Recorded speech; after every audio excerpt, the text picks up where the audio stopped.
O Bitcoin rompeu o topo histórico em dezembro de 2020 e gerou a pergunta: até onde vai a moeda? Será que ainda tem espaço para crescer mais? Neste vídeo vamos falar sobre o Bitcoin, a primeira criptomoeda a existir. Como ela surgiu, por que ela surgiu, as principais características da moeda e por que eu acho que vale a pena ter um pouquinho do seu patrimônio alocado em Bitcoin, apesar da maior parte das pessoas achar que é um ativo especulativo e que não serve para nada. Ao longo desse vídeo eu quero mostrar por que há valor na tecnologia, há valor na criptomoeda Bitcoin, com base inclusive naquelas características que transformam um ativo numa reserva de valor. Quer saber se o Bitcoin tem futuro? Então fica comigo até o final, que você não vai se arrepender.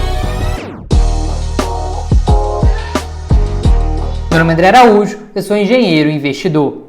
Antes de mais nada, se não é inscrito, se inscreve aqui no canal abaixo, clica no sininho para receber as notificações, já deixa o seu like no vídeo para você me ajudar a te ajudar cada vez mais, combinado? Começando do começo, o Bitcoin foi criado em 2009 por um programador de pseudônimo Satoshi Nakamoto. Em poucas palavras, o Bitcoin poderia ser descrito como uma forma de dinheiro, assim como é o real, o dólar ou o euro, mas com a diferença de ser puramente digital e não ser emitido por nenhum governo, além de que o seu valor é determinado livremente pelos indivíduos do mercado. A diferença do Bitcoin para outras tentativas de moedas digitais é que o Bitcoin foi de fato a primeira moeda criptográfica, ou seja, com um lastro matemático criada a partir da resolução de problemas matemáticos. Porque muita gente fala que o Bitcoin foi a primeira moeda digital, mas não é verdade. Quanto você ganha do seu salário, você vê realmente passando a sua mão em forma de dinheiro. Com certeza uma parte bem pequena, não é verdade? O dólar e o real, por exemplo, são moedas digitais há muito mais tempo que o Bitcoin, pois a maior parte das vezes eles estão simplesmente como dígitos na conta bancária, como pixels aí na tela do seu celular.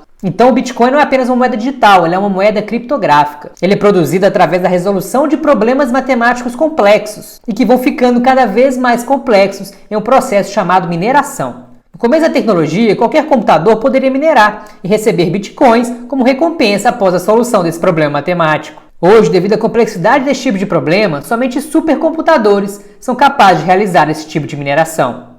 Uma das principais características do Bitcoin é que ele não tem um banco central ou um órgão regulador por trás, nem mesmo a fundação que fala o que vai acontecer com o Bitcoin. As transações são todas públicas e ficam registradas no blockchain, que seria como se fosse um grande banco de dados, em que tudo fica registrado, sendo as transações públicas e inalteradas. Porém, esse registro não guarda o nome de ninguém. Ele guarda apenas dígitos, números mostrando a origem e o destino dos recursos, ou seja, a identidade das pessoas continua anônima. Esse componente do anonimato, inclusive, é muito discutido, porque muitas pessoas se aproveitam disso para fazer coisas ilícitas, lavagem de dinheiro, enfim. Então, geralmente os estados, os governos, por este e por outros motivos que eu vou falar daqui a pouco, eles não costumam gostar muito de Bitcoin. Outro ponto interessante é que ele permite transações peer-to-peer, ou seja, ponto a ponto, sem a necessidade de um intermediário. Vamos supor que eu queira mandar dinheiro para você. Se a gente pudesse encontrar pessoalmente, esse processo seria bastante tranquilo, sem a necessidade de um intermediário. Eu simplesmente pegaria o dinheiro, te entregava e pronto. Mas pode ser que a gente more longe um do outro, daí a gente ia precisar de um intermediário, geralmente um banco, de forma que eu mandasse o dinheiro para o banco e você resgatava o dinheiro também no banco. E se você morar muito longe, em outro país, por exemplo, poderia ter até mais de um intermediário. E ainda teria a questão do câmbio também, o que vai encarecendo e burocratizando as transações. E aí que entra essa parte do peer-to-peer do Bitcoin. Com o Bitcoin nós eliminamos os intermediários. Eu simplesmente poderia fazer uma transação da minha carteira Bitcoin para a sua carteira Bitcoin. E com a taxa reduzida, sobraria mais dinheiro para nós dois no final. Inclusive, uma das vantagens que tornaram o Bitcoin único e muito conhecido está no fato de ele proporcionar transações rápidas, com baixas taxas, não precisar de bancos nem intermediários, possuir um sistema descentralizado e ter funcionamento global. E o que seria esse sistema descentralizado? Temos aqui a figura de um sistema descentralizado, mostrando que todos os pontos estão ligados em um mesmo nó. Agora uma figura com sistema descentralizados, com pontos conectados em nós diferentes, embora alguns ainda sejam mais representativos e apresentam mais conexões. E por último, um sistema distribuído, onde os pontos em si não têm muito mais conexões do que outros pontos do sistema. Repare que o sistema centralizado depende muito de uma única peça, que seria mais ou menos o sistema bancário atual hoje, com poucas instituições sendo responsáveis por um grande número de transações. O problema aqui é que o sistema se torna frágil e muito mais vulnerável a ataques de alguém. Afinal, um hacker vai querer uma recompensa para o seu trabalho. Então ele vai preferir atacar um local que ele tem um custo-benefício maior, ou seja, vai ter uma recompensa maior pelo tempo que ele vai gastar, né, para tentar hackear aquele negócio, do que em sistemas descentralizados ou distribuídos, do qual a recompensa será muito menor. E o Bitcoin hoje é um sistema bastante descentralizado. Afinal, tem muita gente negociando, tem muitas corretoras pelo mundo, e isso ajuda a aumentar a segurança do Bitcoin. Porém, a tendência do Bitcoin é caminhar cada vez mais para ser um sistema distribuído. E o funcionamento dessa rede depende dos próprios usuários, que provém força computacional para realizar os registros e as confirmações das transações. Esses usuários, os chamados mineradores, são recompensados com os bitcoins recém-criados e também com as taxas das transações. Agora vamos analisar o Bitcoin como uma possível reserva de valor, e não só como algo especulativo. Uma reserva de valor tem algumas características. Ela é escassa, não deteriorável, aceita globalmente, tem um longo histórico de aceitação e possui um valor intrínseco. Eu, inclusive, falei tudo sobre reserva de valor e como se proteger nas crises em um outro vídeo que eu vou deixar o link aqui no card para vocês. Vamos lá, escasso. A escassez do Bitcoin ela é assegurada pelo próprio protocolo de criação da criptomoeda. O Bitcoin tem um limite de produção de apenas 21 milhões de unidades. Então não há como produzir mais de 21 milhões de Bitcoins. O programa foi feito para isso e não tem nenhum órgão central que pode simplesmente alterar esse protocolo. Isso não vai acontecer. E a taxa de produção ela cai a cada 4 anos, num processo chamado de halving, levando a previsão do término da mineração dos bitcoins por volta do ano de 2140. Então até lá essa taxa vai baixando e cada vez menos bitcoins serão criados, até chegar nesse limite de 21 milhões. E hoje, para se ter uma ideia, nós temos cerca de 18,5 milhões de bitcoins criados. E como o bitcoin não pode ser inflacionado, afinal nenhum governante pode chegar e mandar imprimir mais bitcoins, ele é deflacionário por natureza. Se nós temos que a inflação é a perda do valor do dinheiro, na medida em que o governo cria mais dinheiro do que o aumento da produtividade da economia, a deflação seria o processo contrário, que é quando o dinheiro passa a valer mais. Então, como o Bitcoin tem a sua escassez natural, vinda da sua própria origem, ele acaba sendo um ativo deflacionário, que tende a aumentar de valor com o tempo, sobretudo se tivermos um aumento da procura dessa criptomoeda. E talvez você possa estar pensando como os mineradores vão ganhar depois que já tiver sido produzido todos os 21 milhões de bitcoins. E a resposta é simples, eles vão continuar ganhando para registrar e validar as transações. E apesar de se ter no máximo 21 milhões de bitcoins, na prática, o que se deve ter circulando na economia é um valor muito menor, porque acontece com certa frequência das pessoas simplesmente perderem os seus bitcoins ou esquecerem a senha de acesso, o que torna o ativo ainda mais escasso. Portanto, é importante guardar as suas senhas, guardar as suas chaves em papel, em local seguro e também na memória, além de deixar essa informação com alguma pessoa de confiança. Porque se o dono da carteira vier falecer e não tiver passado a senha para ninguém, os bitcoins dessa carteira desse indivíduo jamais poderão ser acessados. Outra característica é que o Bitcoin ele pode ser dividido, ele pode ser fracionado até a 8ª casa decimal, sendo a menor fração negociável denominada Satoshi. Ou seja, um Satoshi é igual a 0,000000001 Bitcoin. O que hoje não vale muita coisa, mas no futuro pode valer. Isso resolve também o problema do troco miúdo, que foi o que aconteceu com o ouro no passado, onde por 1 grama de ouro ou um Bitcoin ter um valor muito alto, fica difícil negociar coisas muito baratas, coisas de valor muito pequeno. Então, da mesma forma que a prata foi auxiliar do ouro no passado, no caso do Bitcoin, o Satoshi resolve esse problema do troco miúdo. Outra característica da reserva de valor é ser não deteriorável.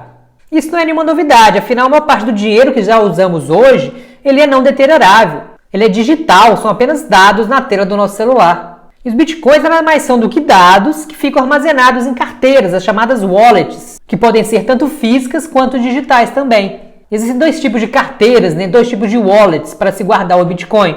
A Hot Wallet e a Cold Wallet. As Hot Wallets, ou carteiras quentes, são as carteiras online ligadas à internet, enquanto que as Cold Wallets, ou carteiras frias, não ficam ligadas à internet. Eles são uma espécie aí de pendrive. Uma Cold Wallet, uma carteira física, geralmente tem um custo, enquanto que as Hot Wallets geralmente são gratuitas. E na prática você acaba usando um combinado das duas. Você deixa uma parte do seu patrimônio em bitcoins numa carteira física, aquele voltado mais para longo prazo, e uma menor parte nas Hot Wallets, de forma que você poderia fazer transações ou simplesmente vender parte dos seus bitcoins em uma alta e repentina. E a terceira característica da reserva de valor seria ser aceito globalmente e possuir um longo histórico de aceitação. O longo histórico ainda não existe, afinal o Bitcoin é algo recente, surgiu em 2009. Mas veja que 12 anos hoje, em termos de evolução, parece muito mais tempo que todo o século XIX, por exemplo, na medida em que a tecnologia e a sociedade estão se transformando cada vez mais rápido. De forma que eu não me surpreenderia se o Bitcoin fosse utilizado como reserva de valor muito antes do que se imagina.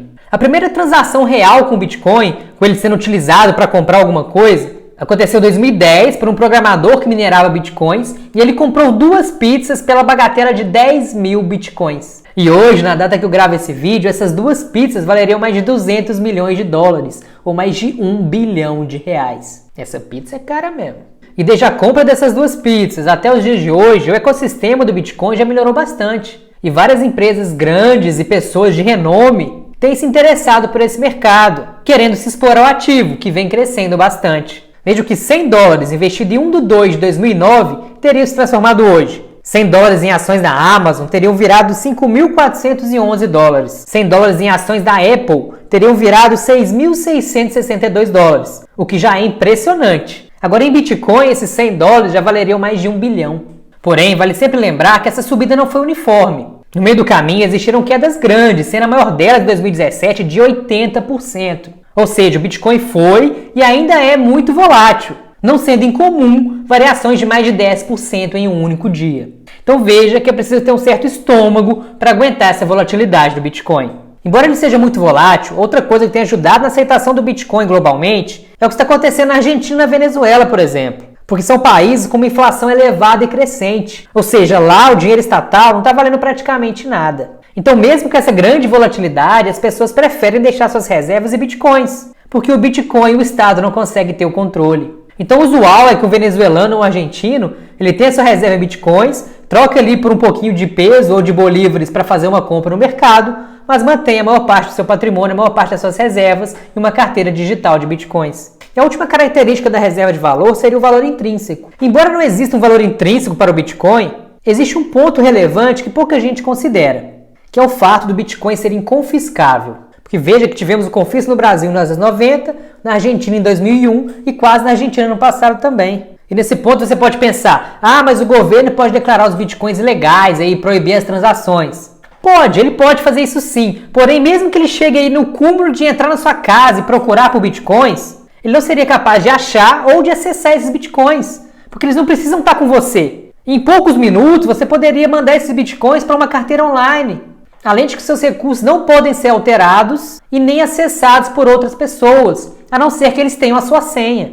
Então o fato do Bitcoin não ser confiscável traz um valor intrínseco para ele, dando mais segurança patrimonial às pessoas. Portanto, o Bitcoin, além das funcionalidades já vistas, ele devolveu o poder às pessoas contra governos ditatoriais, como o da Venezuela, como o da Argentina, como já aconteceu na China também, que chegou a proibir os Bitcoins. E o que aconteceu? Os Bitcoins subiram de preço, porque tinha mais chineses procurando se proteger do governo chinês. E agora que já vimos todas essas características, a pergunta é, como comprar Bitcoin? Já citei que existe a opção da mineração, mas hoje ela é acessível apenas para quem tem muitos recursos. Então a época que você poderia minerar de casa já ficou para trás. Hoje ela é feita apenas por empresas especializadas, que conta com maquinários pesados e contas de energia milionárias, pois se gasta muita energia para resfriar esses equipamentos. E de vez em quando você até acha uns sites aí falando que são um pool de mineração, como se fosse um grupo de pessoas que pudesse se unir, mandar recursos para começar a minerar e ser recompensado com esses bitcoins. Mas esses sites geralmente nada mais são do que pirâmides disfarçadas, então eu te aconselho a ficar longe dessa opção. Outra opção é receber via terceiro de confiança,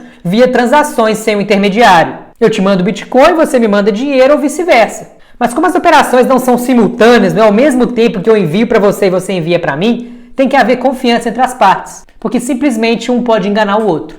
E a última opção, que acaba sendo a mais tranquila porque resolve o problema da confiança, é utilizar corretores que trabalham com esse ativo. Você abre a conta numa corretora, transfere seu dinheiro para ela e compra seus bitcoins. Daí você transfere esses bitcoins para uma carteira online ou física e mantém a posse dos criptoativos. E você acredita no potencial do Bitcoin no futuro? Me conta aqui embaixo nos comentários.